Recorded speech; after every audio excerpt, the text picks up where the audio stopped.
खूप सारं बज आणि अँटिसिपेशन असणारं धुरंधर 2 द रिव्हेंज हा सिनेमा फायनली थिएटरमध्ये रिलीज झाला आणि सगळ्यांच्या ज्या एक्सपेक्टेशन या सिनेमाकडून होत्या त्या एक्सपेक्टेशनवर हा सिनेमा खरंच उतरतो का हे तुम्हाला आजच्या या रिव्ह्यूमध्ये सांगतो.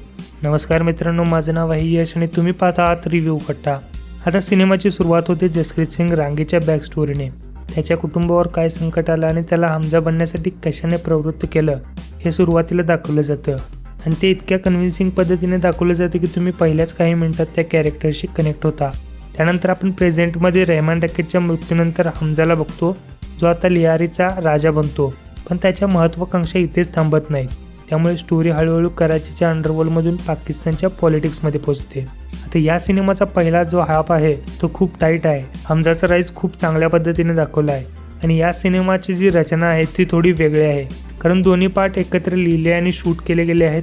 त्यामुळे हा पार्ट टिपिकल सिक्वेलसारखा न वाटता पहिल्या पार्टचा डायरेक्ट कंटिन्युएशन वाटतो. त्यानंतर सिनेमाचा सेकंड हाफ येतो आणि हा या सिनेमाचा खरा जीव आहे. यामध्ये एकामागून एक ट्विस्ट येत राहतात आणि स्टोरी अजून एंगेजिंग होत जाते.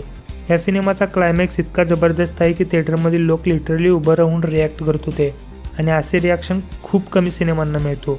आणि हो, 3 तास 49 मिनिटांचा असूनही हा सिनेमा अजिबात लांब वाटत नाही आणि हेच या सिनेमाचं सगळ्यात मोठं प्लस पॉईंट आहे. ॲक्टिंगबद्दल बोलायचं तर हा पूर्णपणे रणवीर सिंगचा शो आहे. ब्रुटल, इमोशनल, इंटेन्स प्रत्येक सीनमध्ये तो स्क्रीनवरती डॉमिनेट करतो. अर्जुन रामपालला यावेळी खूप स्ट्रॉंग आणि महत्त्वाचं रोल मिळालं आहे आणि त्यांनी याला जस्टिस दिले. राकेश बेदींचे ॲक्टिंग आणि कॉमिक टायमिंग एकदम परफेक्ट आहे आणि हो, त्यांचं प्रत्येक सीन इम्पॅक्ट सोडतो.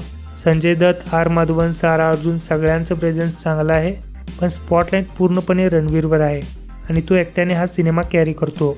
आणि पहिल्या पार्टनंतर बडेसाहेबची जी हाईप होती, ऑनेस्टली सांगायचं तर कॅरेक्टर चांगला आहे, पण एक्सपेक्टेशन जास्त बिल्ड झाल्यामुळे काहींना तो अंडरवेल्मिंग वाटू शकतो. बाकी यावेळी सिनेमा पॉलिटिकली खूप डायरेक्ट आहे. जे पहिल्या पार्टमध्ये सबटेल होते ते तो ओपनली दाखवलं आहे. काहींना ते आवडेल, काहींना ते खटकू शकतं. म्युझिकबद्दल बोलायचं तर या सिनेमामध्ये एक इंटरेस्टिंग गोष्ट आहे. यामध्ये जुन्या गाण्यांचा वापर खूप स्मार्ट पद्धतीने केला आहे. एखाद्या इंटेन्स सीनमध्ये जे अचानक जुनं गाणं वाजतं त्यामुळे तो मुवमेंट अजून हेवी आणि इम्पॅक्टफुल वाटतो. नवीन गाणे पहिल्या पार्टसारखे कॅची नाहीत हे मान्य आहे, पण जुन्या ट्रॅक्सचा वापर इतक्या चांगल्या पद्धतीने केला आहे की कुठेच कमतरता फील होत नाही. आता डायरेक्टर आदित्य दरबद्दल बोलायलाच हवं.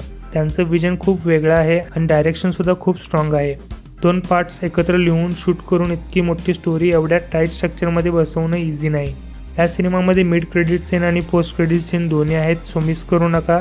सिनेमा एरेटेड आहे, व्हायलन्स हेवी आहे, शिवीगाळसुद्धा आहे, त्यामुळे फॅमिली किंवा मुलांसोबत पाहण्याआधी विचार करा.